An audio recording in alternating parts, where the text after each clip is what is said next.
Hi, this is Delisa Renadeo, and it is July 1st, 2021.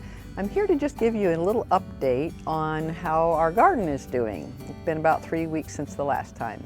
Now we're standing on our deck where you can get kind of a bird's eye view of our garden, and I'll just give you the high points from up here, and then we're going to walk down into the garden so I can show you more.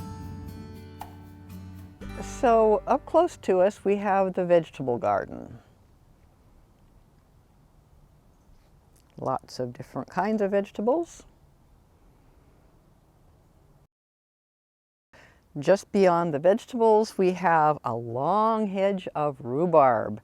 And no, we don't eat all of that rhubarb, and we don't cut it down, we just love looking at it. So these funny looking tents that we have out here are row covers covering up some squash, because the squash plants don't like cold weather, and we've had quite a lot of chilly weather. It was only 45 degrees here this morning. It's about 60 now. So when the weather warms up more, I will take those covers off and let those guys see the sun. So beyond the rhubarb, we have some raised beds, and we've got some potatoes in some and strawberries in the far side with some flowers in the middle. And then on the edge of the lawn, we have a row of currant berries, but you can't see them very well because they're in the shadow. There's another currant bush that's a little more in the sun. There's not a whole lot to see on those yet, but they are loaded with green berries. So we're down in the garden now, and we've got a couple of rows of snap peas that are just starting to bloom.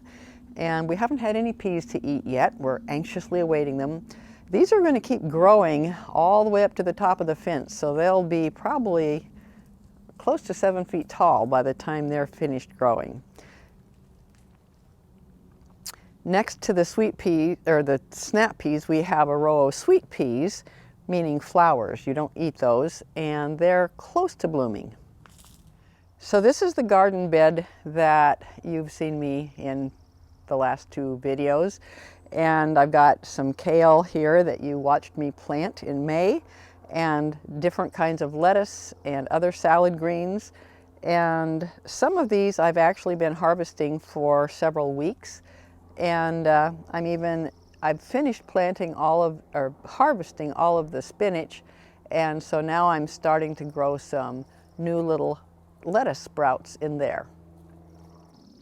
Now you may notice that the cover crop that was in here is no longer here. It started to get too tall and was shading out the rest of the plants. So I ended up pulling that out, and we have replaced that with these shredded leaves, a good thick layer of shredded leaves to protect the soil so that we don't have any bare soil.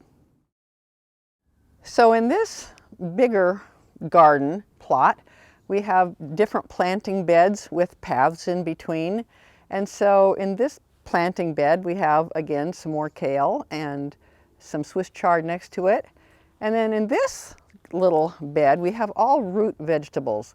So you watched me plant the carrots from seed in May, and they take off.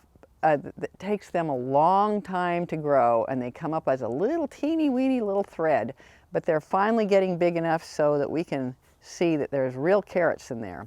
Now these robust looking plants in between the carrots are rutabagas. And then if we move over to the next bed, this entire planting bed is all beets. And you see them in different stages of maturity because I planted them at different times so that they wouldn't all mature at the same time. My goal is to have enough beets and other root vegetables to last us all winter. We also have a cat and dog that like to be here in the video. Wherever I am, they go. This part of the garden, I have all red cabbages, and I'm not very happy with the cabbages this year because they're not spreading out like they should and starting to grow a head inside. So I'm not sure what's wrong, but I'm hopeful that they might figure out how to grow a cabbage head pretty soon. So here we have the potatoes, And they're getting pretty tall now, and you're supposed to hill potatoes, meaning bring the soil up around the base of them so that the potatoes, as they develop, the potatoes themselves grow in the ground, but they start to break through the top of the soil, and if they get exposed to the sun, then they turn green. So instead of using soil to cover them, we have just heaped up some more leaves on top of them. And we'll probably add some more leaves pretty soon because these potatoes are really growing. On the other side of these potatoes, we have a patch of strawberries that are growing very densely. They're loaded with blossoms and young berries, but none of them are red yet.